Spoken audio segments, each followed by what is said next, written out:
This short series is called How Thoughts Create Reality. And last week was called In Defense of the Woo Peddlers, where I described why I have a dedication, come on in, to experimenting with mind power metaphysics, where this idea comes from, what some of its premises are. And this week, as I promised last time out, is called Make Your Own Miracle. And that's exactly what we're going to do. I take it very seriously that any ethical or spiritual or therapeutic philosophy can only be tested, can only be validated in one's own individual experience. And it really has to come down to evincing concrete results in your day-to-day life. Improvement in personal conduct, improvement in relationships, improvement sometimes in outer physical or material circumstances that you want to wield some measure of change over. As I was mentioning last week, I don't shy away from the idea that a spiritual or ethical philosophy should also play a role in your attainment of your own ethical desires and wishes. We live in a variety of worlds. One of the worlds that we live in is the workaday world of concrete wishes, strivings, artistry, commerce, achievements, however one defines them individually. And I think every moral philosophy, every therapeutic philosophy, every religious philosophy that deserves to have a hold on serious people should be provable in some very concrete way in outer life.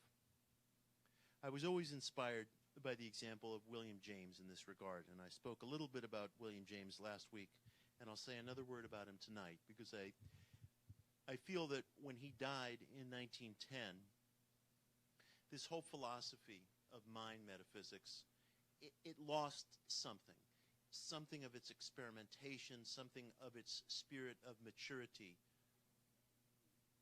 withered. It came into a certain set of dogma and doctrine which were very useful and valuable and precious and deserving of experiment, but somehow there was something in the inquiry, in the demand to understand how, why would thoughts be causative? Are they? Is this true? Is this a fantasy? By what conveyance? By what mechanics? By what theory? You know, those questions withered after James's death. And I'm hoping that in our short time together on these 3 consecutive Mondays, and certainly in the work that I'm attempting to do, and I'll be talking more about it next week, I want to resume that spirit of inquiry and experimentation, and a wish not only to say, here are some ideas to try, but a wish to get at, why would something like this work? Why should there be any results at all? If I'm talking about things that are more than just fantasy or anecdote or happenstance, why should anything be happening at all when we hold a thought, we visualize an idea, we emotionalize a question, and something seems to occur in outer life? Is it fantasy? Is it real? Is it bias? What's really happening? These were questions that James concerned himself with very deeply, and he was very interested in what he called the religion of healthy-mindedness, or what I call mind power metaphysics. And a kind of a pivotal moment for him, and I think for all of us who really care about taking spiritual ideas into action in outer life, occurred in August of 1898. He was invited to give a talk out at what was then basically UC Berkeley, a more rural, smaller, less formidable place than we know today. He took a train across the country from Boston to the Bay Area, and he gave this talk to the Philosophical Union at UC Berkeley in August of 1898, which had the not terribly romantic title of Philosophical Conceptions and Practical Results. But the important part was the practical results, and he issued a challenge to all the people who were gathered there that day. And he said, look, we have to leave behind scholasticism, pedantics, theoretical models. We need a philosophy that has an actual cash value in the life of the individual. And that was his very phrase, a philosophy that has an actual cash value in the life of the individual, a philosophy that can be measured by improvements in conduct and day-to-day lived experience.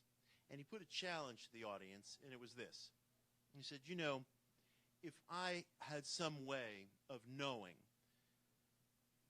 that the world was going to end in 1 hour, and one group of people in this audience considered themselves believers in God, and another group of people considered themselves atheists, would it make any difference? Would it make any actual difference in how they confronted the prospect of everything that they know dissolving? Who cares about these labels? Who cares whether somebody describes him or herself as a believer in this or that? What is the actual cash value, the lived experience of holding to that thought, of holding to that outlook? Does it amount to anything? And I feel like that call, which was issued by him only about 12 years before his death, it's almost missing, to my mind at least, from everything that we do today. People get into these arguments on social media. They turn very emotional. They turn very ad hominem. But what does it really matter? How many people actually live under the philosophies and the policies that they claim, as badges, that they claim to live under?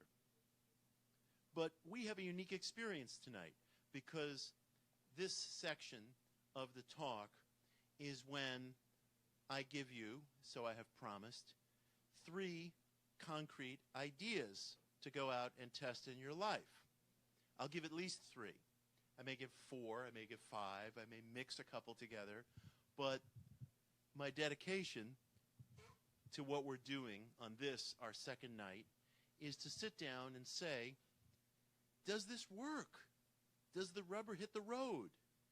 And I really want to assure you that I see myself as a co-experimenter with every one of you, because God forbid if I should ever wake up one morning as somebody who's a writer and theorist in the field of metaphysics and not be terror-struck by the thought, maybe I'm just wrong about all this. Maybe I'm imagining all this. Maybe I've just misled everyone and I should just shut up for the rest of my life.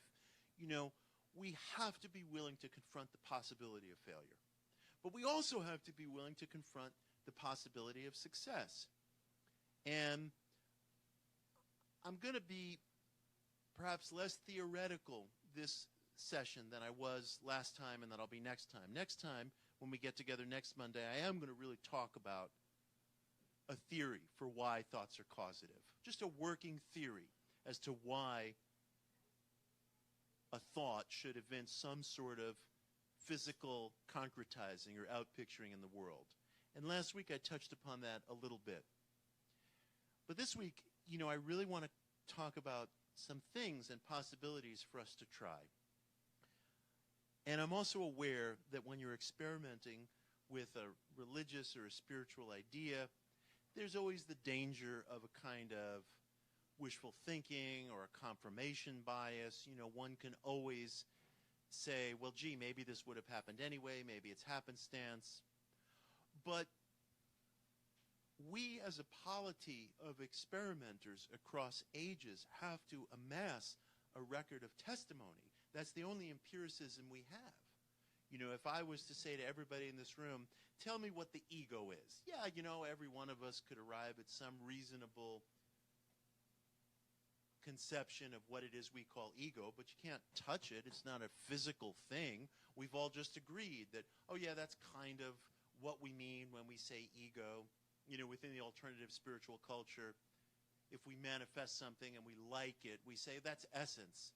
And if we manifest something and we don't like it, we say that's personality, or things like that. Or we talk about inner and we talk about outer, or we talk about material or higher. These can't be attached to anything tactile.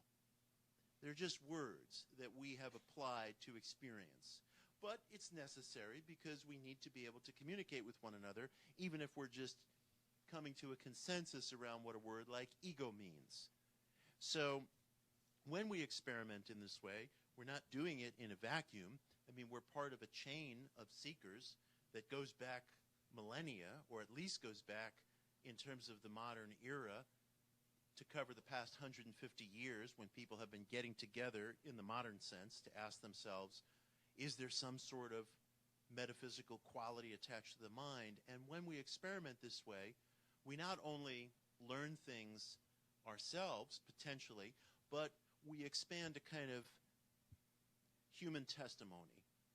And it's very important that that not get lost today, because very frequently scientists today will dismiss the idea of anecdote. You know, you can't just go by personal anecdote. But I prefer the word testimony. Testimony is when you have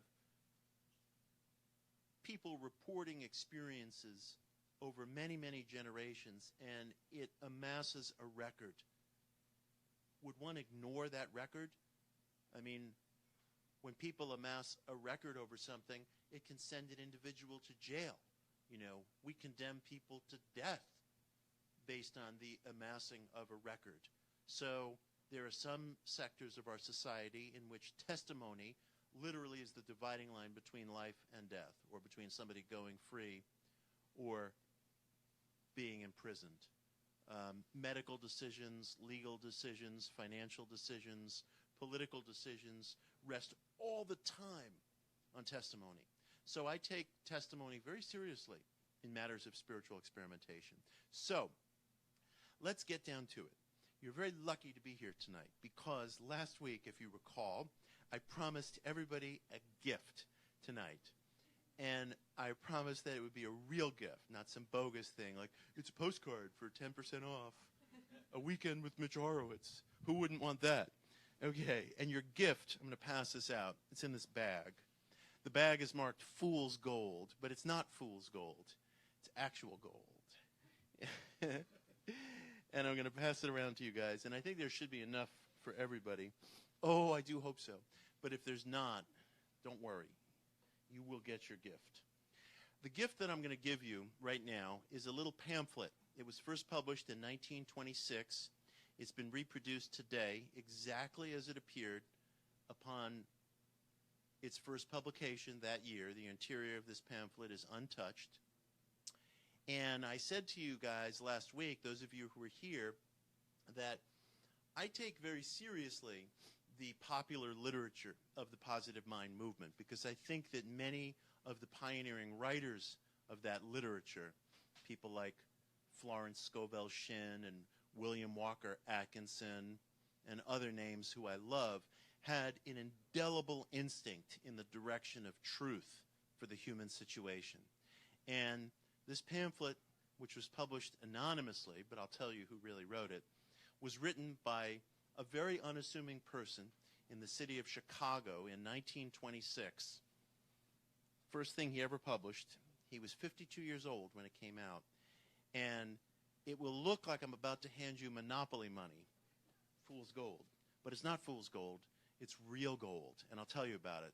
First, let me pass it out. You guys can just start to pass it out yourselves. We'll go on the honor system. I hope there's enough for everybody. It's a nice crowd here tonight. But if we run out, I have a secret plan, so don't despair. Let me bring these to the back. Sorry, live stream people. I'm stepping out of the shot. So pass that around.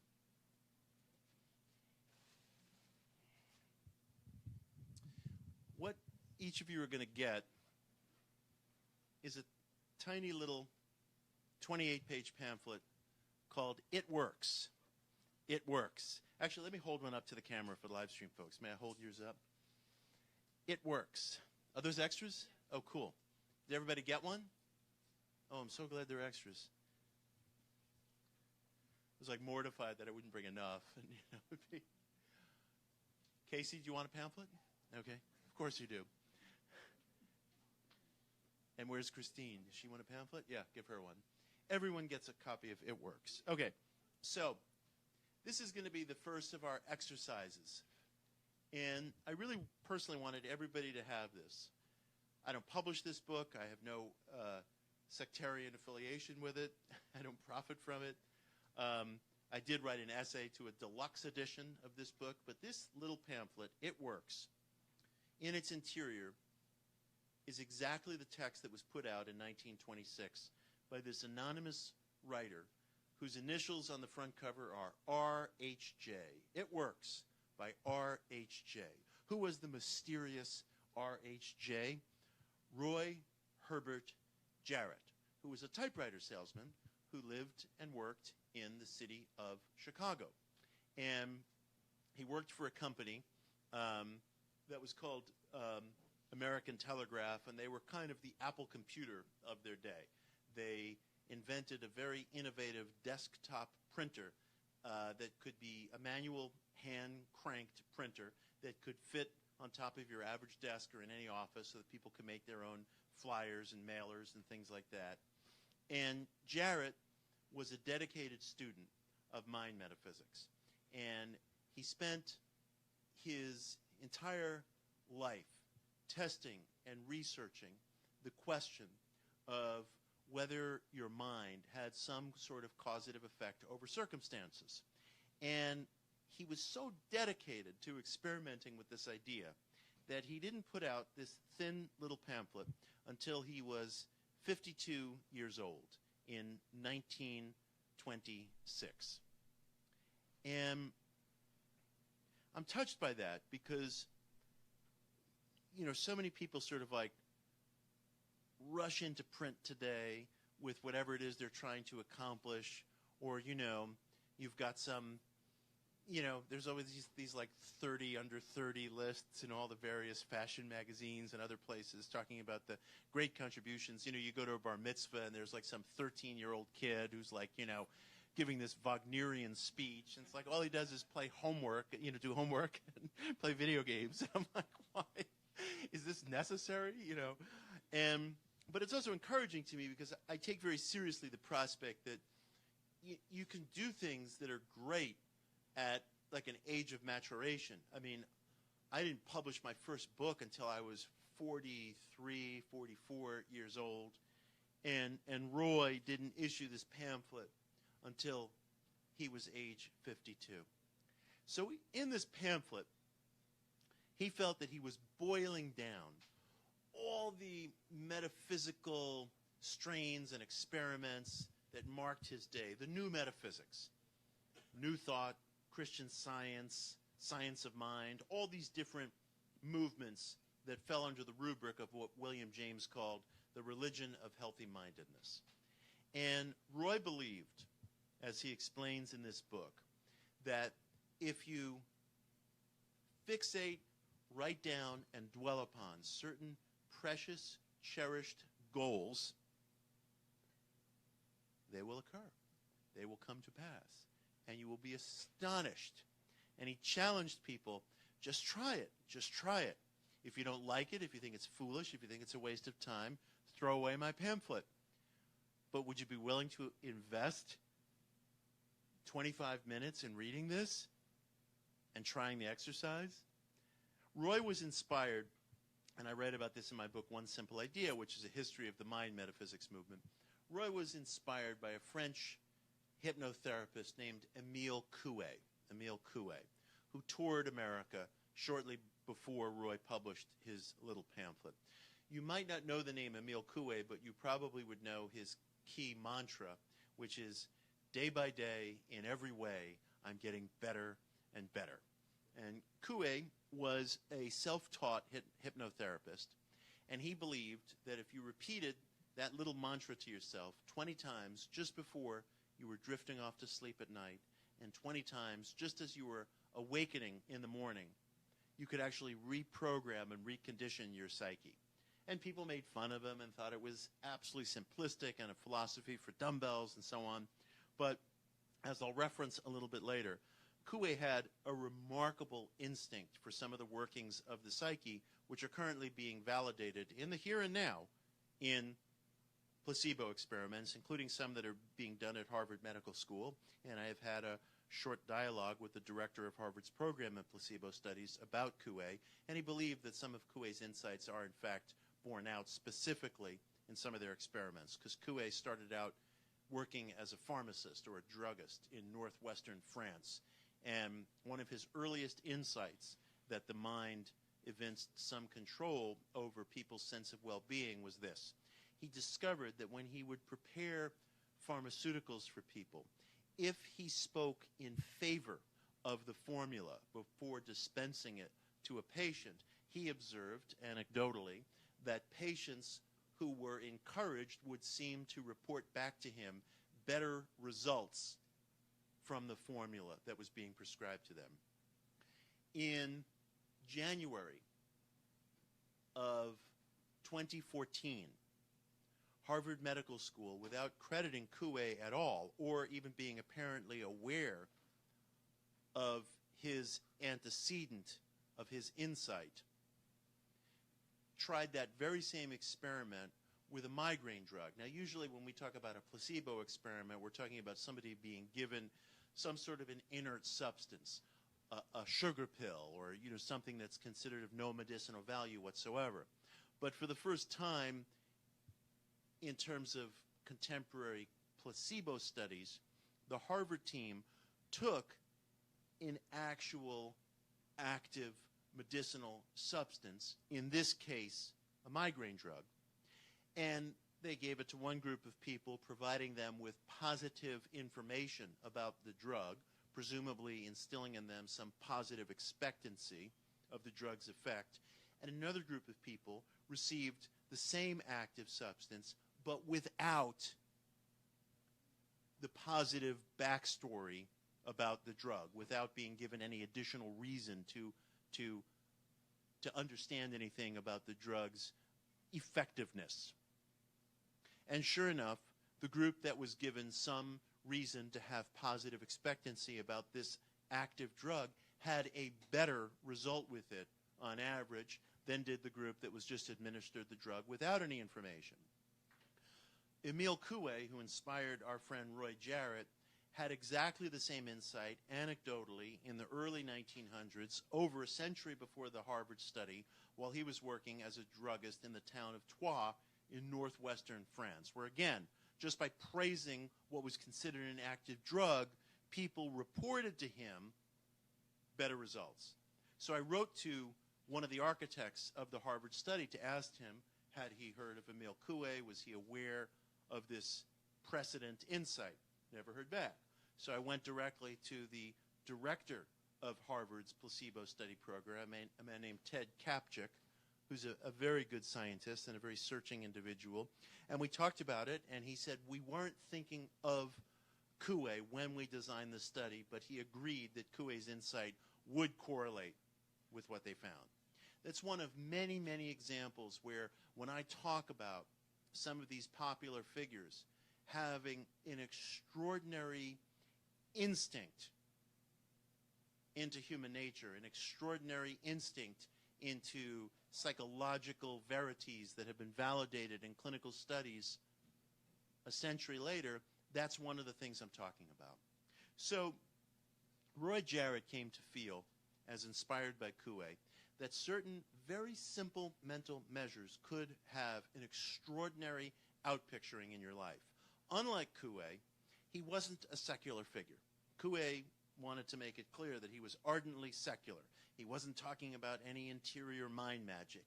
But Roy believed, as taking a cue from figures like Mary Baker Eddy, the founder of Christian Science, or figures like Emma Curtis Hopkins, who had been a student of Mrs. Eddy's and was one of the really core early theorists of mind metaphysics, they all believed that there was this very, very thin tissue of separation between mental and spiritual experience, that there was a non-physical quality of mind that all individuals live under. And we are capillaries, in a certain sense, for some higher mind. The Greeks called it nous. Ralph Waldo Emerson called it the oversoul. Emanuel Swedenborg called it the divine influx. Call it God. We are somehow capillaries for this influx of something else that makes the mind into an instrument of causation. That was Roy's belief. So in this book, as you'll see, which I hope you'll read tonight, he outlined this incredibly simple three-step program, which I've been doing for years, and which I'm going to do anew with you guys tonight as if I've never done it before, because I think it's important also to kind of take methods that you've used before and as an experiment revisit them to the greatest extent possible without any preconditions. So here's Roy's three-step miracle as follows. This could mark an incredible turning point in your life. This could be a pivotal moment in your life. Dig that. Yeah. Step one. You're to make a list, a very specific, concrete list of things that you really, really want in life. And I have to say to you, you must be deadly, deadly serious about it. You know, this is not an exercise in which you're being asked to just say, well, you know, I want a new apartment, and I want my cat to get better, and I want a new job. Everybody in New York City wants their cat to get better, and the new job, and the new apartment. You know, everybody. That's like why God put us here, you know. But I want you to really dig down into the guts of things, and to the point where it makes you uncomfortable. You know, really ask yourself, what do I want out of life? This step, it could take a long time, and it should take a long time, and it should be something that you really enjoy in the sense of, like, you should be facing the unknown. You know, because sometimes people will say things like, I don't care about money, but they really do care about money a great deal. But they're embarrassed to acknowledge that even to themselves. And then there are some people who might be corporate go-getters or what have you, but what they really want is just to be left alone and to stay at home. There are all kinds of things that we harbor, all of us. It's human nature that we don't like to admit to ourselves because we tell ourselves, I'm spiritual, or I'm this, or I'm that, or I don't think that way, or I don't want to, you know, I don't want to regard myself that way. And it can be very uncomfortable. There can also be small things that you want. I mean, maybe you do want your cat to get better, or maybe you do want a new car or something. I can't stand when people dump on the movie The Secret, for example, you know, because there's this whole kind of vast backlash against The Secret. Everybody hates The Secret. And, you know, I rewatched The Secret, which is now 10 years old. It's like time to get something new to complain about, you know. But I rewatched it recently with one of my kids. And I have to say, you know, I thought the values of the movie were actually quite good. I didn't think that the movie was promulgating what it's been caricatured as. Like, oh, just think something and it'll just magically appear. It doesn't exactly say that. You know, The Secret is a program of visualization. If you don't like it, don't do it. But that's what it is. It's a program of visualization. I have differences with Rhonda Byrne, who made The Secret. I've criticized Rhonda. There are things I flat out disagree with Rhonda about. But, and I alluded to some of this last week, I don't believe, and I don't think it's necessary to believe, in order to experiment along these lines, that we live under one mental super law. We can live under lots of laws and forces. There are lots of things crisscrossing and going on in our lives, I believe, of which the mind is one. And to me, that's fantastic enough. It's fantastic enough. It's not necessary to believe in one overarching law of attraction. So I have my differences. But I don't like this backlash against The Secret as if, like, Everyone who's complaining about it has never had a material thought, in his or her life, has never wanted, for something career-wise or materially or what have you. I don't want people to be embarrassed about what their desires are, because those desires might be very concrete and very, very necessary. I could imagine any number of circumstances where somebody who wants career success or material success or some possession, and that possession might be very, very important to that person. That possession might be a piano that could open up a whole world to that person. And that possession might be the famous Mercedes-Benz or whatever. People always say, oh, the problem with New Thought and positive mind philosophy is, it reduces the spiritual search to the manifestation of a Mercedes-Benz. Now, I've been in this business a long time. Personally speaking, I have never once seen anybody or heard of anybody trying to manifest a Mercedes-Benz. I hear from people who have addictions and marital problems and trouble paying the rent, and artists who want to break out of their chrysalis and do their work. But if somebody did come to me and say they were interested in something like that, I would never question or want to embarrass that person, because we all have these intimate lives that go very, very deep. And if your intimate life takes you in the direction of wanting something material, there is no way you should ever be embarrassed about that. And the beautiful thing is, you don't have to tell anybody, which is what I'm going to get to. I mean, this is exquisitely private. This list is not something that you have to sit down and discuss with your roommate or your friend Mike or whoever's sitting next to you, at Thanksgiving dinner next month. That's precisely who you shouldn't discuss it with, because it's human nature. People like to disrupt one another's equilibrium. No sooner do you say that, something is of deep value to you, of deep importance to you, and somebody's like, so what? That's stupid. People do that all the time. They do it as a way of dealing with their own disappointments. They do it, frankly, because, unfortunately, there seems to be some element of hostility in human nature. Here, you can have your free pamphlet. This is what we're discussing. So when I say sit down and make a list of the things you desire, I don't mean that in some romper room way. I mean really get down to the guts of your psyche and don't feel embarrassed by what you find. If you find something material, then so be it, If you find something that makes you uncomfortable, maybe there's a person that you want out of your life. Maybe it would be very helpful for you to have that person out of your life. Maybe the best thing you could do is get away from that person. I don't know. But I don't want you to feel like you have to vet any of what it is you're after. Because the whole point is to really get this list to the place where it's exquisitely honest. And it's also exquisitely private. It's yours. Okay, so that's step one. And it could take you a while. And I hope you find it a very arousing and energizing sort of exercise, because it should be an opportunity to revisit stuff that you may have thought about yourself since you've been 13 years old, and you're finally saying to yourself, this is where I stand. This is where I stand. So that's step one. Really, really craft an extraordinarily intimate list. It can be long, can be short, whatever you like. Step two. You should read your list 3 times a day. When you first wake up in the morning, sometime around midday, and just before you go to sleep at night. And think about it all the time. Maybe carry it with you. Maybe you'll put it on some sort of a laminated index card, or put it into some sort of a really nice, sturdy sketchbook or something like that, where you feel comfortable carrying it around with you. Read it diligently 3 times a day. In the morning, midday, and at night, just before you're going to sleep. Think about it as often as possible. Carry it with you.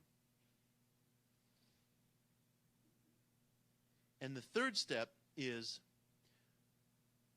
which I've already alluded to, don't tell anyone what you're doing. Do not talk to anyone about it.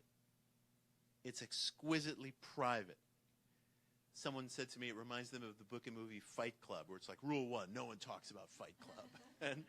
But there's a reason for it, which I kind of alluded to before, which is that family members, coworkers, so-called friends love to run down our plans and ideals and wishes because it seems to be some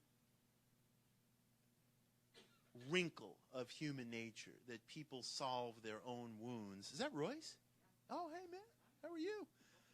Yeah. It's great to see you. All right. There's some weird wrinkle of human nature, and it's omnipresent, where we love to solve our own wounds, regrets, fear of failure by running down other people's plans and ideas. And it happens all the time, and it really upsets people's equilibrium. So don't talk to anybody about it. You must maintain a deep sense of personal privacy about what you're doing because it's deadly serious. And then finally, you'll love this part. Wait for results to arrive, and when they arrive, express thanks. If you're religious, express thanks to God. If you tend in a more, general direction, you can express thanks to whatever language bespeaks the sacred in your heart. But express thanks. Don't get caught up in the trip for the purposes of our experiment.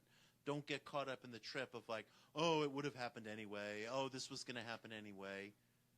Just follow through. Just follow through. Give yourself this opportunity. Express thanks. Be ingenuous about it. Be idealistic about it. See what happens. So here are the 3 rules, and they're in your pamphlet. Make up your list of what you really want and be deadly earnest about it. Read your list 3 times a day, morning, noon, night. Think about it as often as possible. I would carry it with you, neatly, privately. Talk to no one about it. It's your business, alone. And then, as a coda, when results arrive, express thanks. Express thanks. Now, why should any of this work at all? Why should this work? I've been working with this book, this little pamphlet that I've just given you all, for about 10 years. I have found it to be extraordinarily effective, or I would never impose upon your time and resources in this way. I have personally found it to be extraordinary. Why? Why should it work at all? By all rights, it's like I've just given you, the prize from a Cracker Jack box, and I'm asking you to go off and do this experiment. Yes, I am. I think, first of all, one of the reasons why it works, and this maybe is one of the more kind of quotidian reasons, is that we actually very rarely come to terms with our real desires. We very rarely focus our minds on our real, absolute desires.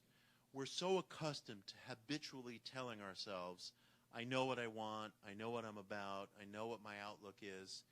And as I alluded last week, familiarity is exactly where to start digging, because the things that we tell ourselves in tones of familiarity are exactly where this kind of dead rot is in our psyche, where we've stopped examining, we've stopped digging, we've stopped questioning. So the very act of personal reckoning that entails making a deadly, honest, serious list like this can be a very powerful exercise. I say that, feeling that that's part of the equation. If I was talking to somebody who was ardently materialist or secular, and I offered them that answer, they would probably say, okay, I get it, so it's like a cognitive exercise and so on. Okay, granted. I do think that's part of the equation. I don't think that that's all that's going on. I do believe, apropos of what we were talking about last week and what I'll be talking about on our next session, Monday, and that I won't get into in any great detail tonight, I do believe that we participate in a non-physical life. I do believe intellect is more than just intellect and emotion, or more than just epiphenomena of brain matter. I do believe that we live under many laws and forces, of which the causative qualities of the mind are one extraordinary motif that runs through our lives, like a repeat motif that gets heard in a symphony or an opera, that you can just hear getting returned to again and again and again. And I think in more than just a psychomotor way, our thoughts do evince some quality of actual concretized experience in our lives. I'll say more about that next week, because I think it's important to do more than just assert belief, but to offer some sort of a metaphysical model for why that would be so. And I promise you, we'll get to that. I also explore that theme in my book, The Miracle Club, which is coming out next fall. But we'll be talking about it next week. So that's one of our 3 exercises. Now, here's the second of our 3 exercises, which is going to sound to you like a contradiction in some regards of what I've just asked you to do. But it's not a contradiction, it's a paradox. And this is what I mean.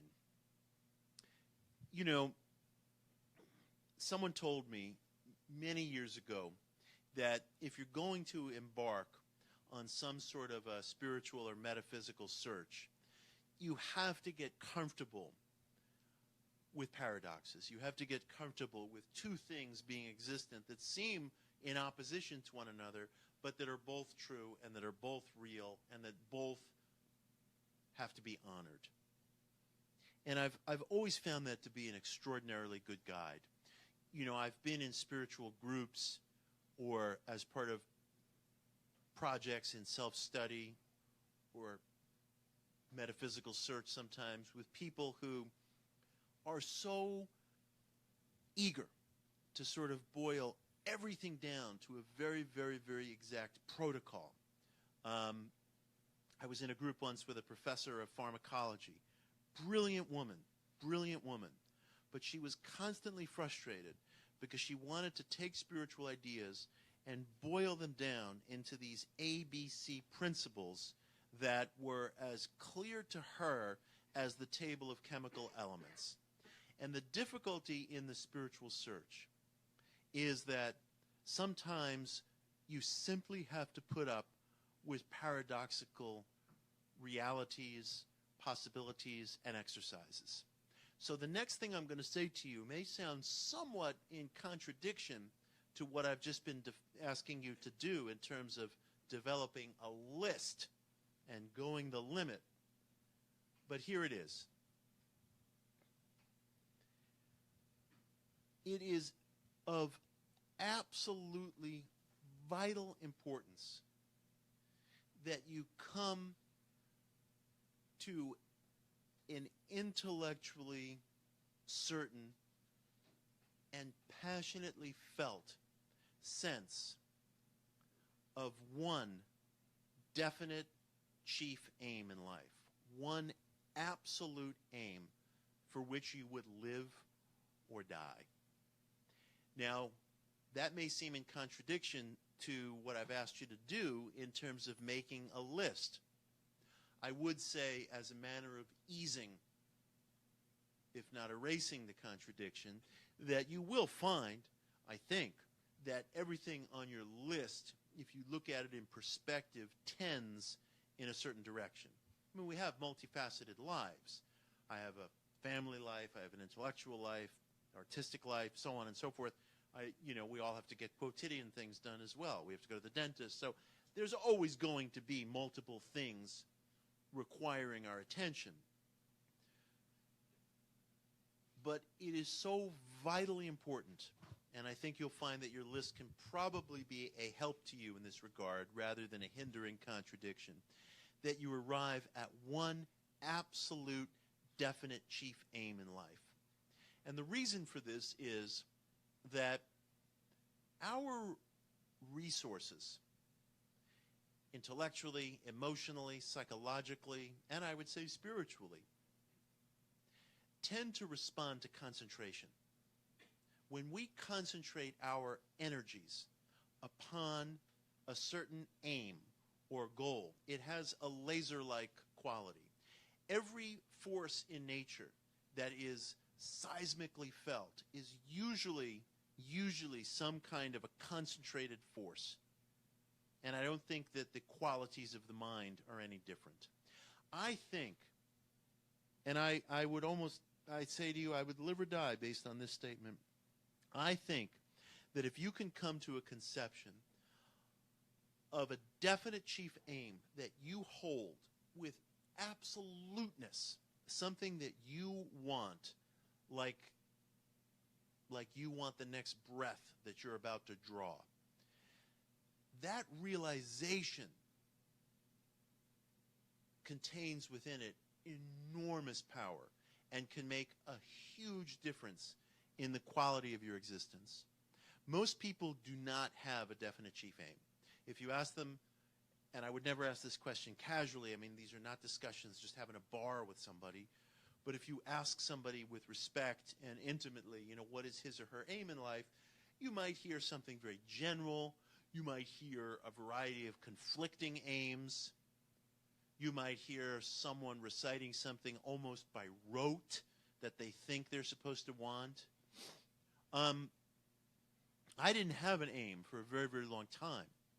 For a long time, I felt I was really drifting around trying to figure out some way to be expressive of all these things that I care about. And I bopped around in journalism. I bopped around in publishing. I remember, I was saying to my wife one night, we were passing by some bookstore window somewhere. I said to her, I feel like I absolutely stand for nothing. And she said, as any good spouse would, that's not true, blah, blah, blah. But I knew it was true. I knew it really was true. And I was entering my late 30s. Today I'm 51. And I was working for a large corporate publishing company, and I was doing okay. But I really felt like I stood for nothing.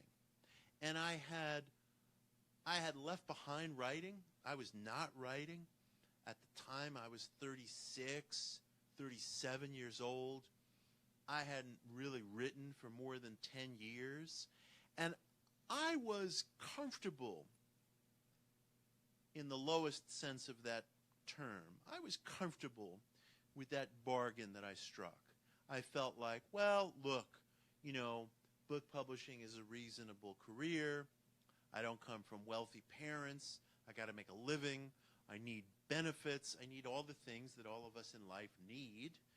And I had struck a bargain with myself that I felt was okay, was livable, was reasonable. But almost like this bit of like uranium radiating in the background of my psyche was this sense that I wasn't really entering into the fullness of life. And I didn't have a way out of it because I didn't want to be some guy writing book reviews for the Village Voice. I didn't want to write about politics because I felt like there's so many people already doing that. It felt as if I was just going to be one more player sitting on the bench at a ball game, waiting to be put in. And none of it felt right. None of it felt right. Well, I found an aim, and it changed everything, literally. And you'll understand why I take it so seriously that Roy Jarrett didn't publish this until he was 52 years old. Some friends of mine were running a positive thinking monthly magazine, which some of you know, called Science of Mind magazine. And they landed a very big get. They got an interview, a commitment to an interview, from the Major League Baseball pitcher Barry Zito. And at the time, Barry was pitching for the Oakland A's. He was a Cy Young Award-winning pitcher. He later went on to pitch for the San Francisco Giants. He kind of became the legend of the 2012 World Series. And the very methods that we're talking about, mind metaphysics, were an indelible part of Barry's training. His parents grew up in it. They instilled it in him. And he trained every day, doggedly, using not only the various things that you go through when you're training to be a baseball pitcher, but all of these mind power methods. They were a very central part of his life. So he agreed to give Science of Mind an interview, and my friends were petrified that this not get messed up, that nobody embarrassed the magazine or, do anything like horrible, not know who Barry was or something. And so they asked me if I would interview him. And I said I certainly would. And I not only said yes that I would interview him, but I'm not really like a professional sports fan, and I threw myself into his career and background, and I said to myself, I want to learn everything there is to learn about this guy so that when I sit down and talk to him, we're having a conversation friend to friend. I'm not asking you what your favorite color is. I want to know what you're doing, what I'm doing, that are part of the same whole, and I'm going to structure this story not just according to, here's Barry's illustrious career with some color commentary thrown in, but I want this to be a real story of somebody who succeeded in a concrete way using metaphysical methods. And I was going to devise it as a story that every seeker could read and locate within it him or herself, not just a story about some guy who's a good pitcher. And so we get to talking, and first of all, as just one little side note, this was in 2003, summer of 2003. Just one little side note, which bears on next week's session. He said to me, "Boy, you must really be into Neville." And I had never heard of Neville at the time. This is a mind power metaphysical philosopher named Neville Goddard, whose image today I have tattooed on my arm, so I've heard of Neville. But at the time, I had never heard of Neville. And he said to me, "Oh, I can't believe that, because it sounds like he would be way into him."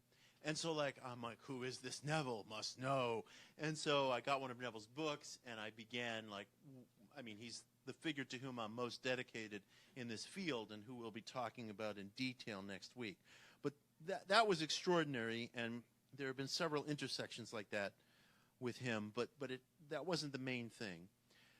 I finished the interview, I write the story, and I wrote the story, and I suddenly, for the first time, as a writer, felt this sense of purpose, that writing about and documenting metaphysical experience was my purpose. I didn't feel it with that level of clarity at that moment, but 2 weeks later, I'm sitting at my desk at work, and somebody tells me there's a phone call for me, and it's Joe Zito, Barry's father. I had never met Joe before, didn't know Joe.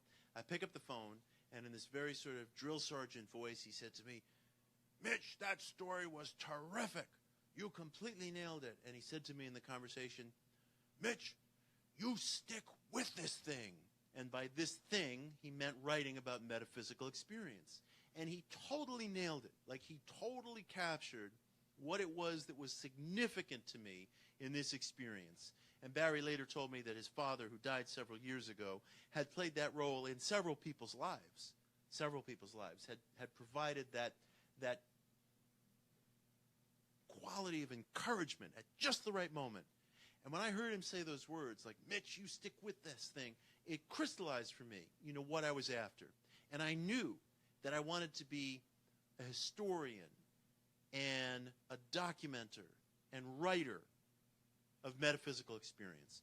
And within a very short period of time, I produced my first book proposal for a book called Occult America, which was my first book, which Bantam bought in the fall of 2006 and came out in 2009. I was age 43, going on 44, when my first book came out. Now, today I'm 51. And when you're in your 40s, whatever it is you're into, people start to look at you and you start to look at yourself and say to yourself, well, maybe it's time to get pragmatic. Maybe it's time to get serious. You start to settle You start to settle. But for me, finding my definite chief aim, wanting to document metaphysical experience in myself, in others, in history, it was magical. And I don't use that word lightly, because I have to tell you, like all of you, we have a busy, busy New York household. My second son was born in January of 2007, the day my first book contract arrived home. He's like in swaddling clothes over on the sofa, and like the FedEx guy comes with the book contract, and I'm like, I am going to be fucking busy. And, like I do not sleep. I am like, the Walking Dead up here. And our household is incredibly busy. My wife is a television news producer. We have 2 boys. It does help, that I was working in publishing, at least working on some material that was adjunct to the topics I was writing about. But I was working like a serious job, as was my wife. We have 2 kids at home. People would say to me, where do you find time to write? And I said to people, I want to write more than I want to sleep. And it's the God's honest truth. And I could think of nights, and I could actually point to passages in Occult America, including one specifically about Madame Blavatsky and fascism, which is a very tough topic and can't be handled in a shallow way. I remember one night, we were on vacation on Cape Cod. I slept 2 hours that night, because I was up working. And there were many such nights. And look, there is a certain point at which if you sleep 2 hours a night, you're eventually going to have some sort of a breakdown. So I'm not suggesting that you can do that indefinitely, but you can do it. You can do it. I'm living proof. I don't know whether that's encouraging, but it can be done. And what I'm trying to say to you is that I went from feeling a real sense of mediocrity in my life. I was just some editor at some corporate New York publishing house, and people would ask me, what are you working on? And it's like, listen, I could mumble my way through my resume if you want, but none of it really pulled passion out of me. And when I discovered my definite chief aim, it was extraordinary. The energies that it can unleash are remarkable. And you mustn't let anybody dictate the parameters to you. And I've been guilty of that in the past, I have to say. When I was a teenager, I wanted to be an actor, and I was taking acting lessons at the Long Island High School of the Performing Arts, which I guess is the Long Island version of New York's High School of the Performing Arts. My parents were getting divorced. I quit acting because I felt like that's not really a stable career in my 15-year-old mind, and I needed to go towards something more stable, like occult publishing, which was my idea. I was so pragmatic. I remember for many, many years, I was, again, kind of comfortable with that choice. I felt like I had been realistic. And I would sit in judgment of other people who I felt had not been realistic. And I remember saying to a friend of mine who was a stage actor, brilliant stage actor, we were talking about some mutual acquaintance, and she was a woman who was like in her late 30s, and her acting career hadn't really like maybe gone to where she wanted it to go. And I said to him wrongly, maybe it's time to start thinking about plan B. Maybe you start saying, gee, maybe I should get my teaching certificate or whatnot. And he said, no, that's not right. Because if you're an actor or whatever it is that you're into, you're an artist. That's your art. That's what you're doing. That's what you're about. Everybody has to pay the rent. But if you direct your life strictly towards fulfilling the quotidian necessities, what does it say about you? And he was absolutely right, and I was absolutely wrong. So when you find that definite chief aim of yours in life, whatever it is, that's a precious, precious thing. Now, I do believe that there is a difference between a real aim and a daydream. If I was to stand here and say, I want to be an astronaut, that might be a daydream. I do believe that a real aim is indelibly marked by the individual having some sort of capacity to move toward it. It can be extraordinary, but you should have some capacity to move toward it.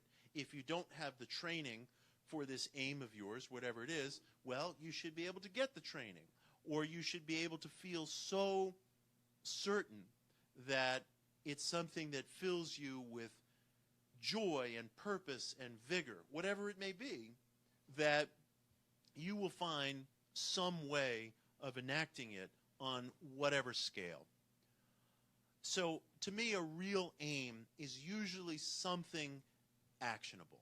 You know, if I stood here and said to you I wanted to be an NBA star, I don't think that's a real aim. I think that's a daydream. Because what's actionable? You know, what would I do to go become an NBA star? Like go play basketball? I mean, that's not exactly, you know, the path to playing, you know, at Madison Square Garden. You know, so it should be actionable. But it's yours, again. And it enlists such energies.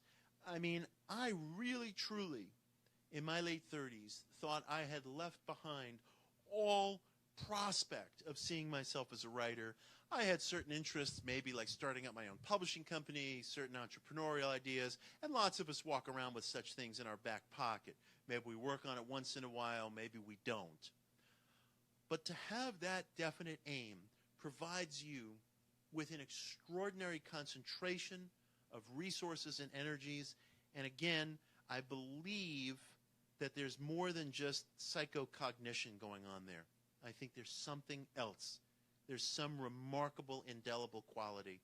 And even if I'm wrong, even if it just summons enthusiasm, what is enthusiasm? It's another one of these words that we use that's completely mysterious. Ralph Waldo Emerson famously wrote, "Nothing great was ever accomplished without enthusiasm." Well, you know, again, what is it precisely? We could talk about ego, we could talk about the id, and these are all just words around which we have reached a consensus. Emerson wrote one of his essays that's not all that widely read today is an essay called Power.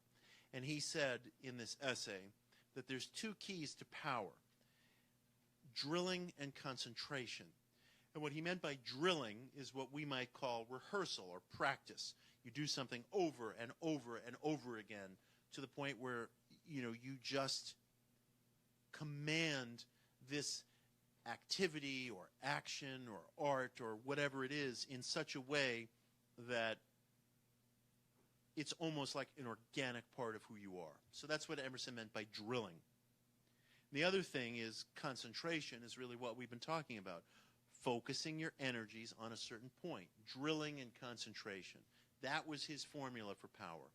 I think that's what you find when you find a definite chief aim. It should be very specific. It should be something that you feel passionately about. And I'll say this in closing. It should be something to which you attach an obsessive importance. And I know we use the word obsessive today as a pathology. If someone's said to be obsessed about something, they're supposed to be diagnosed and cured.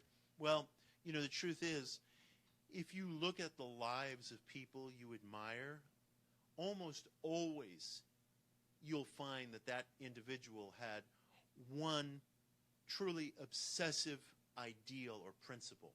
You know, for Nelson Mandela, that was bringing democracy to South Africa. For Helen Keller, that was not being bound by various disabilities. Whoever it is, you know, it can be things of a lesser scale than that.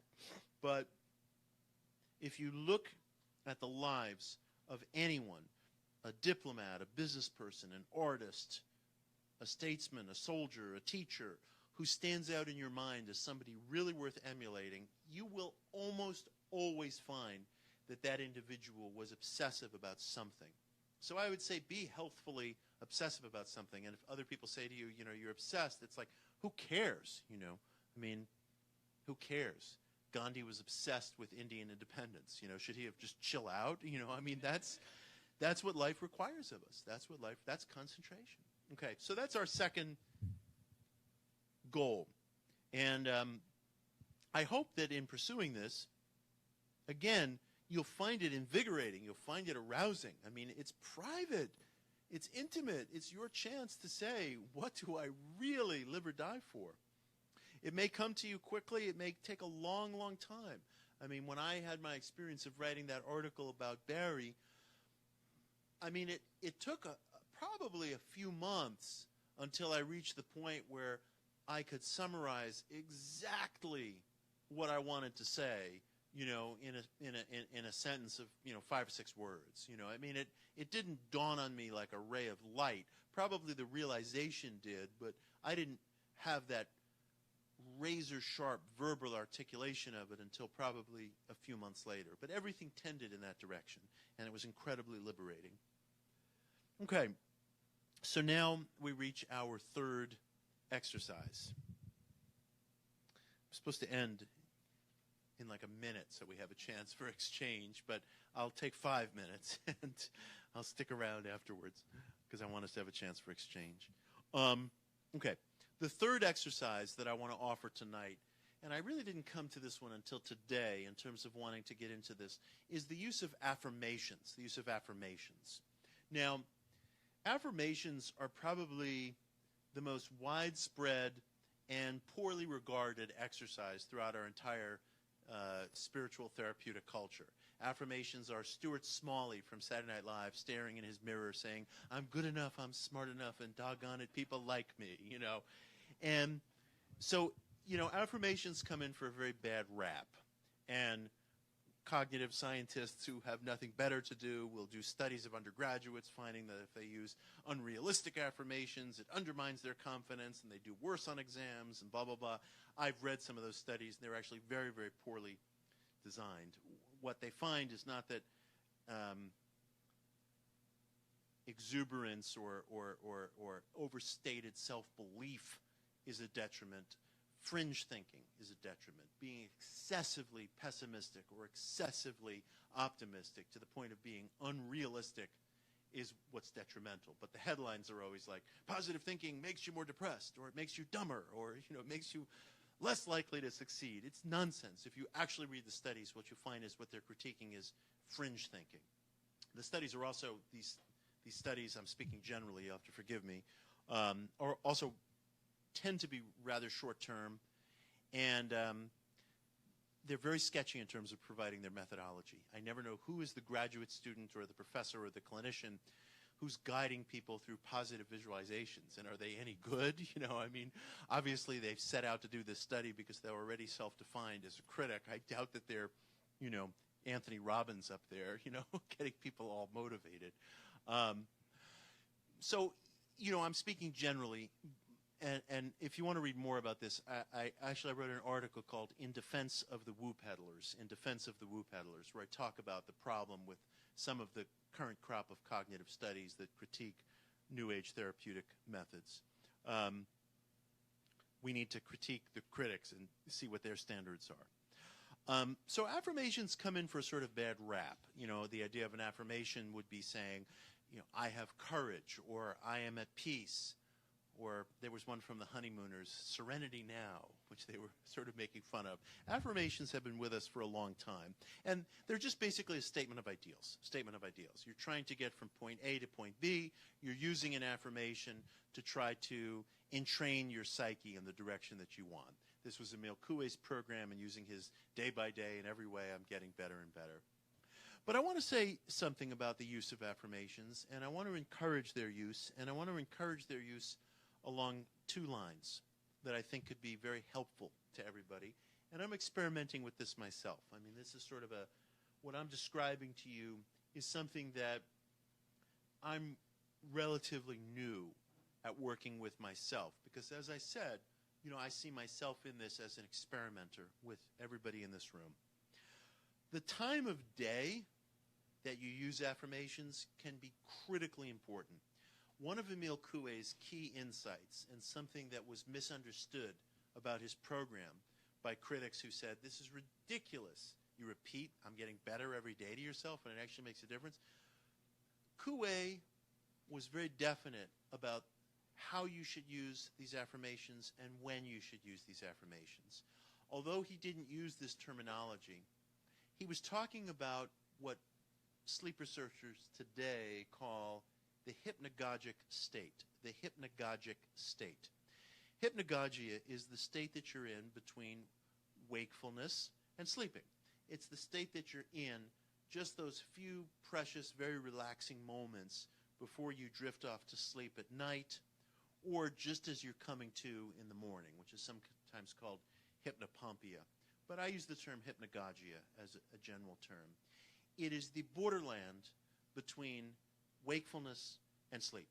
It's an extraordinarily supple, subtle time in which you have some degree of cognitive awareness mixed with a kind of dreamlike state where things are not always in proportion, where you can see and hear things that seem to be coming from somewhere else. Your life bends, almost like one of those famous Salvador Dali paintings where he shows the clocks bending and reality as being amorphous, or like an M.C. Escher print where up and down are completely unclear. Perspective grows completely unmoored from any of our usual compass points.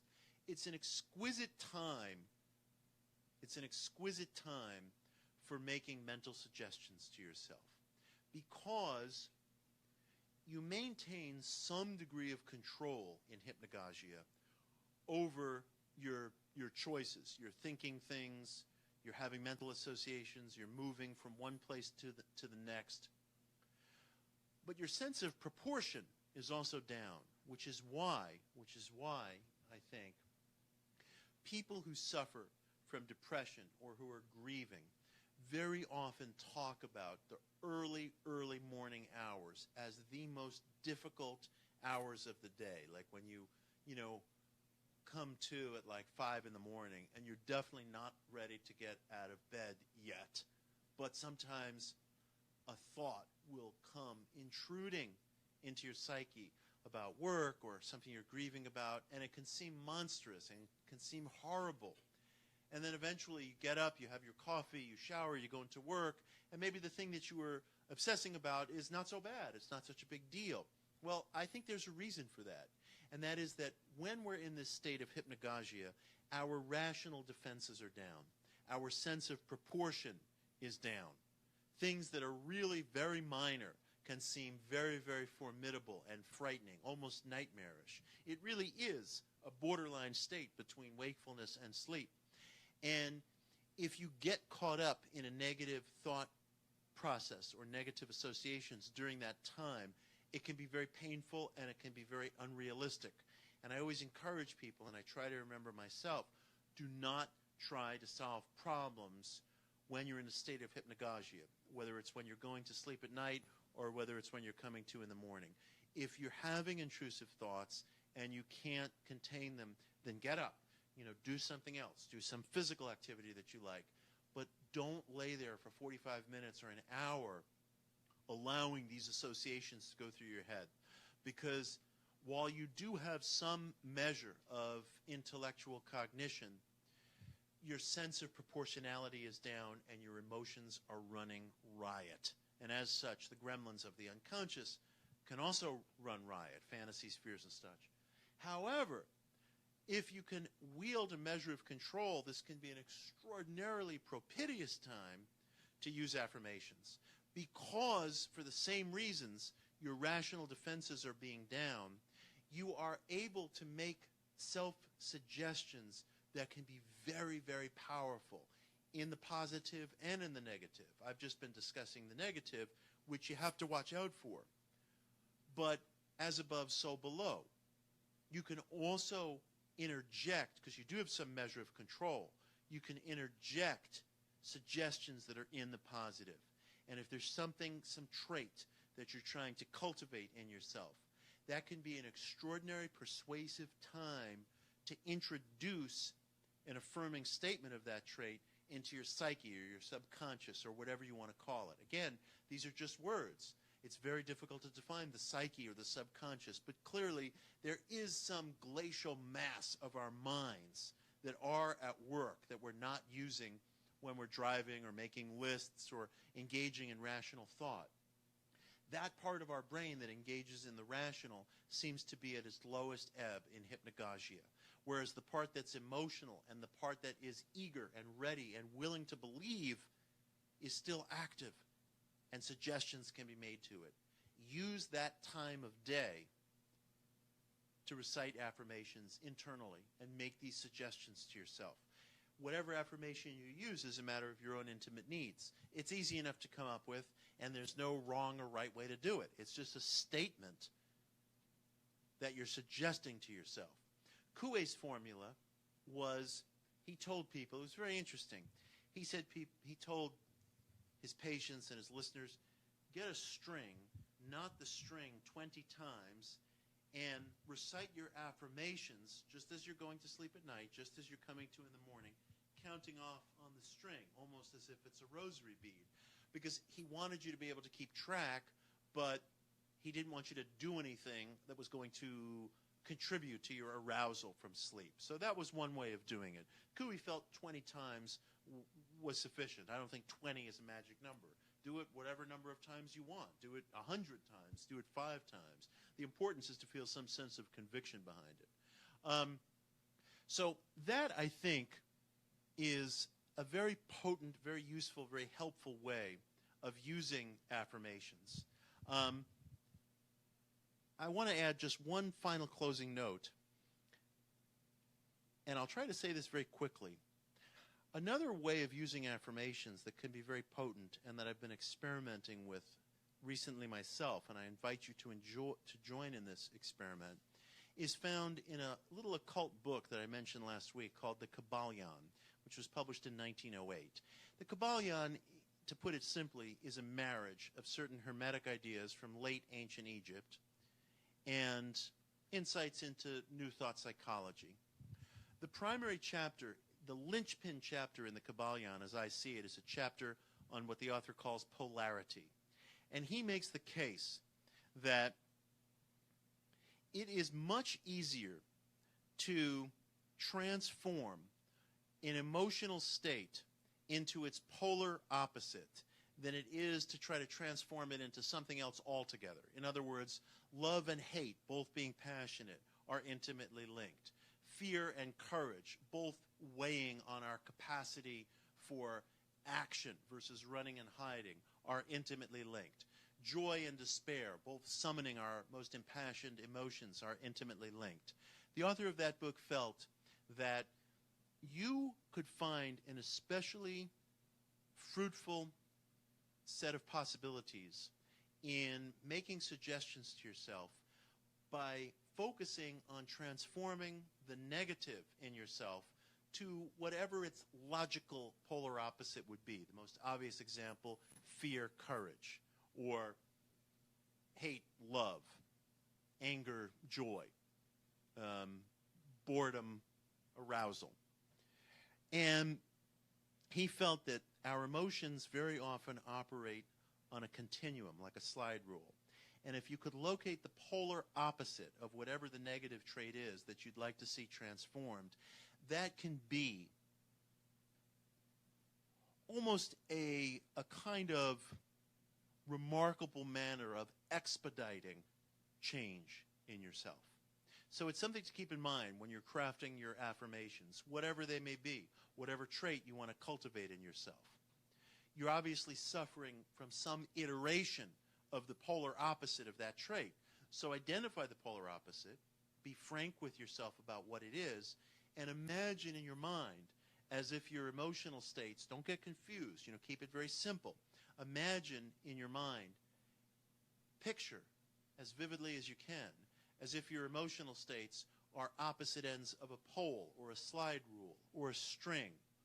What would it be like to affirm the opposite desirable state that you want? And his contention was that polarities are united. Polarities coexist. As above, so below, goes the famous Hermetic axiom. Take advantage of that. Use that to your advantage. It's a slide rule. It's a pole. It's a stick with two ends. You want to gravitate away from one end towards the other. Keep it very simple, be very clear, and use affirmations when you're in this hypnagogic state. Do it tonight, just as you're drifting off to sleep tonight. Doesn't matter if you say it 7 times, 20 times, 100 times. What matters is that you be in a state of relaxation. Do it as you're coming to in the morning. You'll remember to, very likely, because it is of deep personal importance to you. So select something that really matters to you. So those are our 3 methods. Let's experiment with them. We'll come back together next Monday, and among other things on the agenda, we'll see what we found.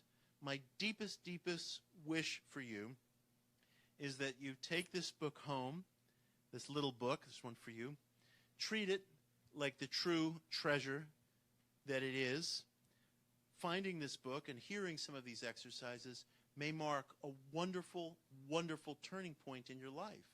You may discover things right away, or you may discover a road that leads you to extraordinary things. And that is my deepest wish for every one of you. Thank you very much. Thank you. Now, thank you. The hour is late, but we do have a few minutes for exchange. So that the folks listening on live stream can hear us, if you ask a question, I'll repeat back the question just so I'm saying it into the microphone. So anybody have anything on their mind that they want to ask about? Royce. So you talked about when you're in the hypnagogic state. Yeah. If you're starting like the gremlins come in, it's better to get up and do something. Is it valuable at all to try to switch to the polar opposite, or is it better just to get up? I think that if you can switch it to the you were asking. Sorry, I have to remember to repeat for the live stream folks. If the gremlins come in during this hypnagogic state, is it better to try to reverse the polarity, or just get up and hush the gremlins and get them out of the room? I think it really depends. If you can use that time of polarity to try to reverse things and try to pivot, if you can pivot on that polarity, I think that would be wonderful. But if you find that that's not possible, I think it is important, just generally speaking, not to try to problem solve in that state. Because our rational faculties are at their absolute ebb. And the answer will come to you at 1 o'clock in the afternoon, and it'll be clear and it'll be straightforward. But at 1 o'clock in the morning, when you're drifting off to sleep, it'll seem frightening and it'll seem like this epic titanic problem when it's really not. But if you could pivot on that, that could be a practice of extraordinary power. That's what I'm attempting. Yeah. Cool. Anybody else? Anything? Hey. I just had a thought when you were talking about the polarity that almost every great leader that we remember in history was an expert at doing that for everyone else. Mm-hmm. Switching fear to courage or hate to love. And the best speeches, the best moments of leadership was when they did that for a country. Yeah. After a crisis. And I never thought about that. Yeah, that's interesting. I mean, the whole idea of there being this intimate linkage between qualities, it's worthy of great experiment.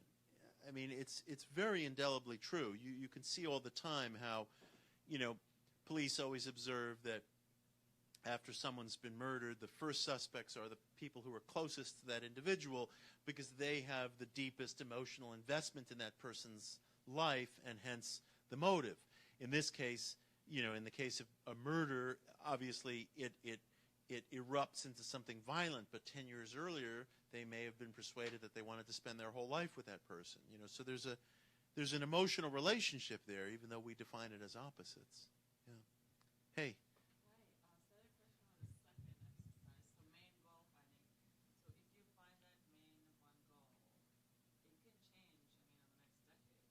Yes, I think that's true. I think it can change, but I think that if you're looking for your definite chief aim, it probably should be something that is road sturdy for some time.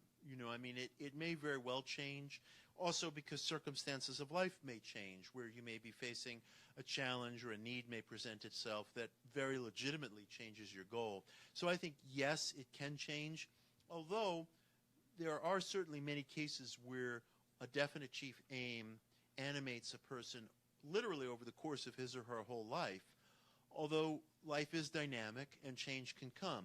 But I think it should be something that you feel is roadworthy for a long time, that you would dedicate yourself to without wavering. And then, of course, one must be intelligently flexible. Something else may come. Yeah. One more? We're going to wrap up. Bye. Thanks. Hey, yes.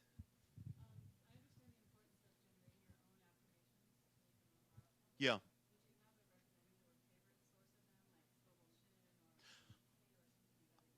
My personal favorite is Florence Scovel Shinn. I think that in her book Game of Life and in others, she really, had some masterful affirmations. And it's interesting. This is all nicely symmetrical because she was actually a big admirer of this book, The Kybalion, that I mentioned. And the phrase Game of Life, as she used it in her title, is in the Kybalion. That appears twice in that book, and she attributed that book as a huge source of inspiration. Oh, sure. Kybalion, the Kybalion. It has no clearly agreed upon meaning. It might be a Hellenic play on the word Kabbalah. It was published in 1908. You can find it online or you can purchase an edition, but it's really a beautiful, extraordinary book.